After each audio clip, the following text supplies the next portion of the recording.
சிவாய நம. கந்தனுக்கு முன்பிறந்த கணபதியை போற்றி. 1/5/2024 குரோதி வருடம் சித்திரை மாதம் 18ஆம் தேதி புதன்கிழமைன்னு சொல்லக்கூடிய மதியம் 2:29க்கு தேவகுருன்னு சொல்லக்கூடிய குரு பகவான் மேசராசியிலிருந்து ரிஷபராசிக்கு பயிற்சி அடைகிறார். துளாராசிக்காரர்களுக்கு இந்த ஜாதகருடைய கிரக நிலைப்படி 7ஆம் இடத்தில் இருந்த குரு 8ஆம் இடத்துக்கு வராரு. இந்த 8ஆம் இடத்துக்கு வர்றதாரு துளாராசி. ஜாதகப்படி 8க்கு வராரு, துளாராசிக்காரர் எச்சரிக்கையாக இருக்கணும் அப்படி இப்படின்னு சொல்லுவாங்க. அதெல்லாம் ஒன்றும் பயப்பட வேண்டாம்.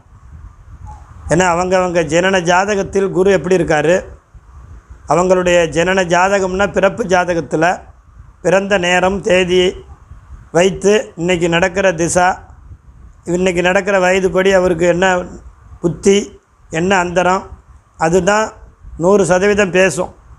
இது ராசிப்படி பலன் ஒரு 20-30% தான். அதனால் பயப்படாமல் என்ன அப்படின்னா தேவையில்லாத எதுலேயும் தலையிடக்கூடாது.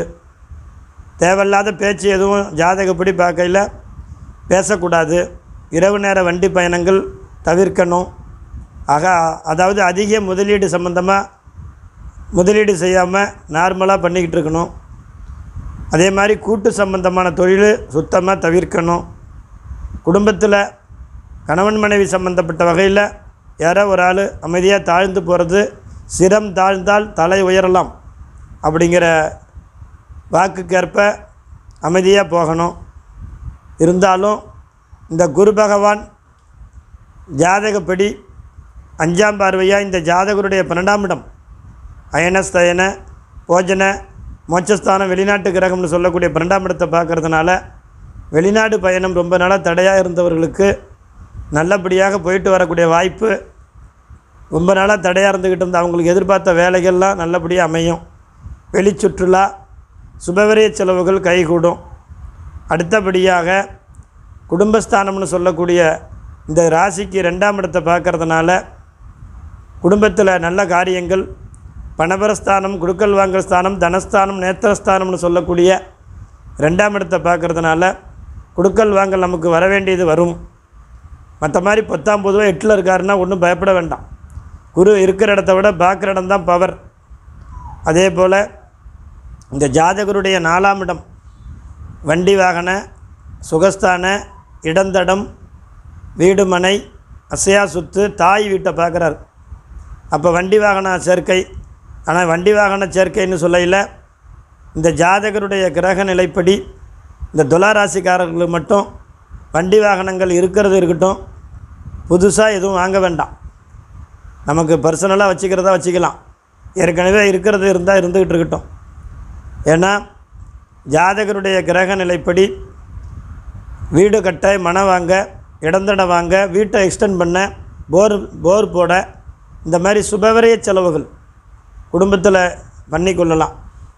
இந்த ஜாதகருடைய தாய் துளாராசிக்கு வேலையில் இருந்தாங்கன்னா வேலையில் அவங்களுக்கு நல்ல முன்னேற்றம், உடல்நிலை ரீதியாக அவங்களுக்கு ரொம்ப நாளாக தடையாக இருந்துக்கிட்டு இருந்த பிரச்சனைகள் குறைஞ்சி நல்லா இருப்பாங்க. ஜாதகப்படி அதே போல் இந்த 4ஆம் இடம்னு சொல்லக்கூடிய இடத்த குரு பார்க்கறதுனால தாய் வகை சொத்து சம்பந்தமாக ஏதாவது பிரச்சனைகள் இருந்ததுன்னா அது சம்பந்தமாக நமக்கு சுமூகமாக நமக்கு கைகூடக்கூடிய நேரம் இந்த ஜாதகத்தில் உண்டு. தாய்க்கு வீடு மனை சம்பந்தப்பட்ட வகையில் அவங்க பேரில் இடம் வாங்கி கட்டக்கூடிய வாய்ப்பு உண்டு. தாய்க்கு வெளியில் ரொம்ப தூரம் அலைச்சல் திருச்சல் இருந்த வேலையில் உள்ளவங்களுக்கு நல்லபடியாக அருகாமையில் அவங்களுக்கு டிரான்ஸ்ஃபர் பணியிடை மாற்றம்னு சொல்லக்கூடிய வகையில் நல்லபடியாக சுமூகமாக முடியக்கூடிய வாய்ப்பு இருக்குது. அவங்களுக்கு சம்பள உயர்வு பணி உயர்வு நல்லபடியாக அமையும்.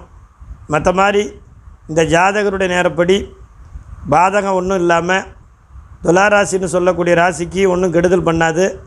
இருந்தாலும் இந்த ஜாதகருடைய கிரகப்படி குரு பகவான் ஆலங்குடின்னு சொல்லக்கூடிய வருடத்துக்கு ஒரு தடவை ஆலங்குடின்னு சொல்லக்கூடிய நேரம் கிடைக்கையில் அந்த ஆபசகாயீஸ்வரர் ஏலவார் கோயிலையம்பாள் உடனுரை அம்மன் அவங்கள தனி சன்னதி குரு பகவானை வணங்கிட்டு வரும்பொழுது நல்லது நடக்கும். அதே மாதிரி நேரம் கிடைக்கலவங்க இல்லாத பொழுது லோக்கலாக பக்கத்தில் இருக்கிற அருகாமையில் உள்ள சிவாலயத்தில் தட்சிணாமூர்த்தி பகவானுக்கும் குரு பகவானுக்கும் சிவபெருமான் பார்வதிக்கும் நெய் தீபம் விட்டு வியாழக்கிழமையை வணங்கி வரும்போது உங்களுக்கு பாதிப்பு குறையும். வேறு எந்த பாதகமும் இல்லை. சுபம்.